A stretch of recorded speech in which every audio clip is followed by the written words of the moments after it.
قیامت کی تھوڑی سی فکر کر لو، تھوڑی سی، ایک لمحے کے لیے صحیح تھوڑا خیال پیدا کریں۔ حضرت حسن بصری نام سنا ہوا ہے نا، یہ حضرت علی کے شاگرد ہیں، نبی پاک کے گھر میں آ جاتے تھے کئی دفعہ، بچے تھے جب۔ حضرت حسن بصری تابعی ہیں، فرماتے ہیں خانہ کعبہ میں عمرہ کرنے گیا، طواف کعبہ کر رہا تھا تو بڑا عجیب منظر ہوا، رات کی تنہائی ہوئی۔ اس وقت کئی دفعہ طواف بند بھی ہوتا تھا، اس لیے کہ رش کم ہوتا تھا تو رات کو سب سو جاتے تھے۔ کہتے رات ذرا گہری ہوئی تو لوگ اپنا اپنا خیمہ لے کے جاتے تھے، اب تو ہوٹل ہے نا تو خیمے لگتے تھے، لوگ خیمہ لے کے جاتے تھے، جہاں جگہ ملتی تھی خیمہ لگا کے رہتے تھے۔ فرماتے میں رات کو سویا خیمے میں، ایک دردناک آواز آئی، میٹھی ہے دھیمی ہے پر درد بڑا ہے۔ کوئی رونے والا رو کے کہتا ہے اللہ حساب قیامت میں مجھ سے نہ لینا، اے اللہ تنہائی میں جتنا مرضی حساب لینا پر لوگوں کے سامنے نہ لینا۔ اور پھر کہتا ہے اللہ فضل تو تب کرے جب تو میرا حساب پوچھے ہی نہ۔ پھر چند منٹ گزرے تو پھر وہ رونے لگا، میرے کانوں میں آواز آئی، کہنے لگا اے اللہ حساب تو ان کا لیا جاتا ہے جو حساب کے قابل ہوتے ہیں۔ اعلیٰ حضرت کہتے ہیں رضا سے تو کیا حساب لے گا، رضا بھی کسی حساب میں، اے اللہ میں قابل نہیں، مجھ سے حساب نہ لینا۔ کہتے تھوڑی دیر گزری تو پھر وہ رونے لگا، پھر ذرا سانس سنبھلے تو پھر کہنے لگا اے اللہ میں تو لوگوں کو کوئی بندہ حساب پوچھ لے تو نہیں دے سکتا، میں تجھے کیسے حساب دوں گا؟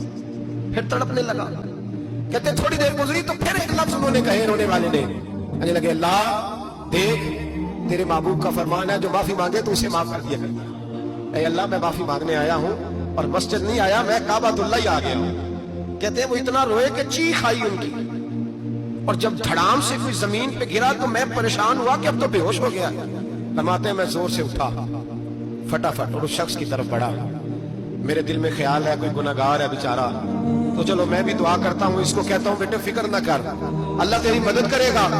فرماتے میں گیا اس نیت کے ساتھ کہ میں کہوں گا چلو اٹھو تم بھی دعا کرو میں بھی کرتا ہوں، اللہ ہم سے حساب نہ پوچھے۔ کہتے میں گیا تو وہ شخصیت بے ہوش پڑی تھی، کالے سیاہ بال ان کے چہرے پہ بکھرے ہوئے تھے۔ کہتے لوگوں جب میں نے زلفیں ہٹائیں چہرے سے تو میرا وجود کانپنے لگا آسمان ٹوٹ پڑے گا، زمین پھٹ جائے گی، ستارے بکھر جائیں گے، آج بہ جائیں گے سمندر۔ فرماتے ہیں میری چیخیں نکل گئی، یہ کوئی گناہگار تو نہیں، یہ تو حضرت فاطمہ کے پوتے امام زین العابدین ہے، یہ تو امام حسین کا وہ بیٹا ہے جو کربلا میں تنہا بچے تھے۔ فرماتے ہیں میں امام کا چہرہ دیکھا تو بھاگ کے آیا اور میں نے اپنی داڑھی ان کے پیروں کے ساتھ مس کی اور میں نے کہا حضور اٹھئے۔ امام اٹھے تو میں نے کہا شہزادے تیرے تو اشارے سے اللہ کئی گناہگاروں کو بخشے گا، تیری تو دعا سے اللہ بخشے گا، یہ کیا کر رہے ہو؟ امام زین العابدین کہنے لگے حسن بصری ادھر آ یار، ادھر آؤ بزرگو، میرے دادا کے پاس رہنے والے ہو، میں نے نا آج ہی سنا ہے کہ اس کا عذاب بڑا سخت ہے، آؤ میرے لیے دعا کرو، اللہ پاک مجھ سے حساب نہ پوچھے۔ کہا حضور نہ کریں۔ اب فرمانے لگے تجھے نہیں پتا کچھ چیزیں ایسی ہیں کہ رب نے اگر حساب پوچھا تو میں واقعی جواب نہیں دے پاؤں گا، چل کر میرے لیے دعا۔ کہتے میں نے ہاتھ باندھے حضور میں نہیں کرتا، اٹھا کہہ۔ فرماتے میں نے ہاتھ اٹھائے، میں نے کہا اے اللہ تیرے رسول کا شہزادہ ہے، یہ تیرے رسول کا شہزادہ ہے، یہ کہہ رہا ہے تو فضل کر۔ وہ بھائی جو بڑے تھے وہ تو تڑپتے تھے، سسکتے تھے، وہ علی ہیتی کہتے